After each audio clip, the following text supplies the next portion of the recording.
যারা বংশগত ধনী তারা কিন্তু কখনো অহংকার বা ফুটানি দেখায় না। ফুটানি তো দেখায় তারা যারা কিনা হঠাৎ করে 2 টাকার মুখ দেখে কি করবে না করবে কোনো কিছু দিশা পায় না। হ্যালো এভরিওয়ান, আসসালামু আলাইকুম, welcome to my new blog.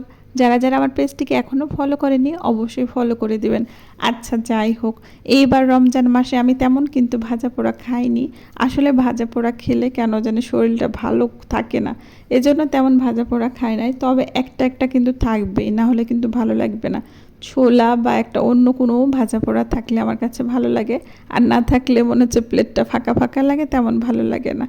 তো যাই হোক, অনেক দিন পর ভাবলাম আজকে বেগুনি বানাবো। এবার কিন্তু বেগুনি বানানো হয়নি, প্রায় 14-15 দিন হয়ে যাচ্ছে রোজা, তারপরও কিন্তু আমি একদিনও বেগুনি খাইনি। তো আজকে ফাইনালি ভাবছি বেগুনি বানাবো। তো আগে থেকে আমি ডো করে রাখি, গোসলের আগে এগুলো সব কিছু কমপ্লিট রাখি। আর আগে থেকে ডো বানিয়ে রাখলে কেন জানি মনে হয় এগুলো মানে বেগুনি বলেন বা যা কিছু বানাবো তাই মানে সেগুলো ফুলে ভালো। এজন্য আগে থেকে মানে বানিয়ে আমি রেখে দিই।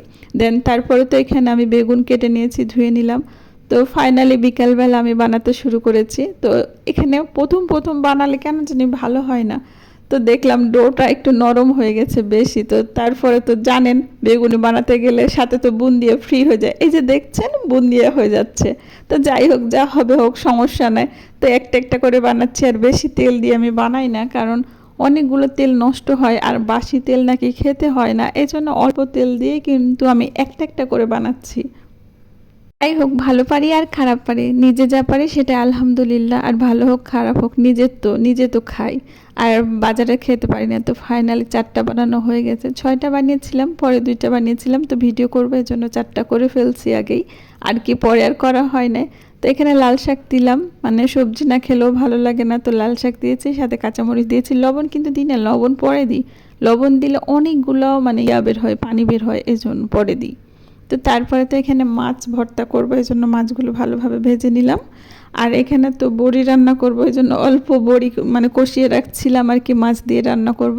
মাছ দিয়ে বড়ি খেতে আমার বেশ ভালো লাগে, ইলিশ মাছ দিয়ে আর কি।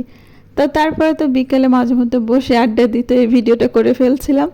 তারপরে ফল যেহেতু আমরা খাই, তো আমাদের উচিত আগে থেকে ভিজিয়ে রাখা, কারণ ফরমালিন দেওয়া থাকে। তো এই জন্য ফরমালিন যদি মুক্ত করতে চান 15-20 মিনিট আগেই কিন্তু ভিজিয়ে রেখে দেবেন। তো আমি ভিজিয়ে রেখে দিই, তারপরে কাটি আর কি।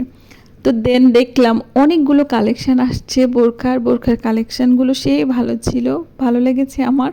তো রাস্তায় দেখছিলাম যে একটা ভাইয়া এখানে বসেছিল, সব কিছু বিক্রি করছিল শীতের।